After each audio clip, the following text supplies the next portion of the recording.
नमस्कार सर्वांना, जय भीम, सलाम अलैकुम. आज मी काय तुमचा जास्त वेळ घेणार नाही, पण मुद्द्याचं जे काय सांगायचं तुम्हाला मनाला हात लागेल. आज तुम्ही इथं जमले आहात, खूप वेळापासून एकच गोष्ट ऐकत आहात की तुम्ही तुमच्या अपलाईनला सिलेंडर करा. अहो, पण तुम्ही स्वतः हे कधी मनानं विचार असा केलाय का की मी स्वतः सिलेंडर होऊ शकतो का नाही?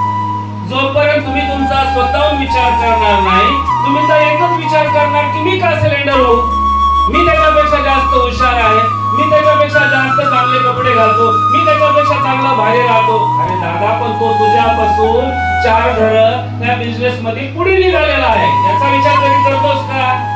नाही करत. वारंवार एकच इथं शब्द तुम्हाला कानावर येत आहे की तुम्ही तुमच्या अपलाईनला सिलेंडर व्हा.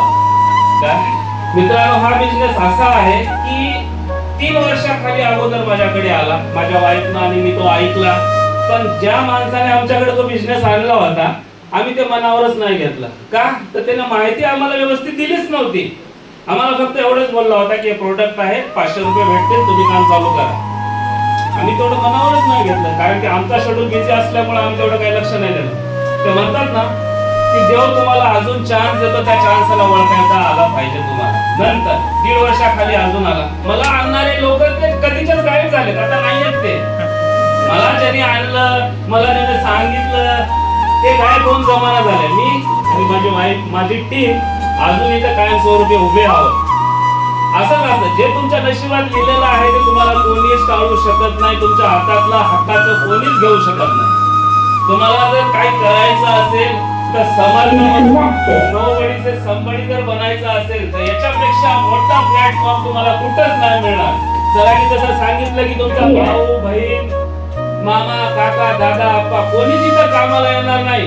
तर समर्थ सक्सेस लाईफ हा एक असा बिझनेस प्लॅटफॉर्म आहे. तुम्ही तुमच्या अपलाईनला रात्री 10 वाजता, 11 वाजता, 12 वाजता फोन करा आणि बोला, सर माझा उद्या प्लॅन आहे. तुमचा अपलाईन एकच बोलेल, no problem, I will come there. तुमचा भाऊ तरी येईल का?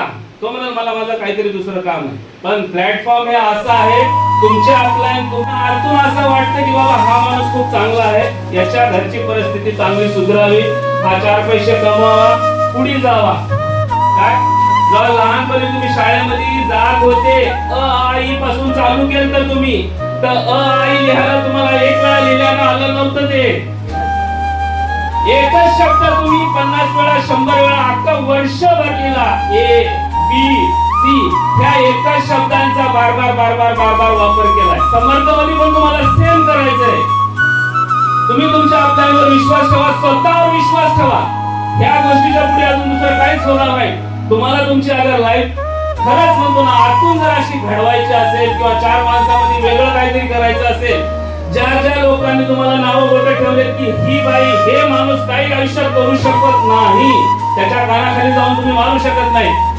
पण तुम्ही स्वतःची तरक्की करून लोकांना हे दाखवू शकता की साला हम भी किसी से कम नाही. जी पाहिजे गाडी, तुमच्या मनाजोगी गाडी 4 व्हीलर असो या 2 व्हीलर असो, ती जर पाहिजे असेल तर तुम्ही आजपासून तुम्ही स्वतः विचार करा की मला समर्थ सक्सेस कोणी हालतील. माझ्या स्वतःसाठी नाही, माझ्या बायकोसाठी, माझ्या मुलांसाठी, माझ्या स्वतःसाठी हे करायचं आहे. तरच तुम्ही पुढे जाणार. नाही तर ते काय बोलला, हे काय बोलला, याच्या जर म्हणतो ना जाळ्यामध्ये अटकून बसताल तर आयुष्य तुमचं इथंच संपेल. मग एक वेळ अशी येईल की त्या टायमाला सगळे लोक बोलत होते की तुम्ही तुमच्या अपलाईनवर विश्वास ठेवा, आज तो नाही केला म्हणून आज मी इथं आहे. तर ही वेळ तुमच्यावर मित्रांनो येऊ देऊ नका. समर्थ सक्सेस प्लॅटफॉर्म इतका मोठा आहे की तुम्ही विचार पण नाही करणार. तुम्ही उद्या मरसाल पण तुमचे लेकरं समर्थामध्ये काम करतात. चॅलेंज आहे माझं. तुम्ही जरी नसाल तर तुमच्या आयडीवर तुमची मुलगी, तुमचा मुलगा इथं काम करेल. तो पण म्हणाल माझ्या वडिलांनी, माझ्या आईनी ही सीट मला सोडलेली आहे. जेव्हा माझी आई लखपती बनून मेली तर माझ्या मुलांना पण मी तेच देईन. याच्या वेळी तुमचा वेळ देणार नाही. धन्यवाद.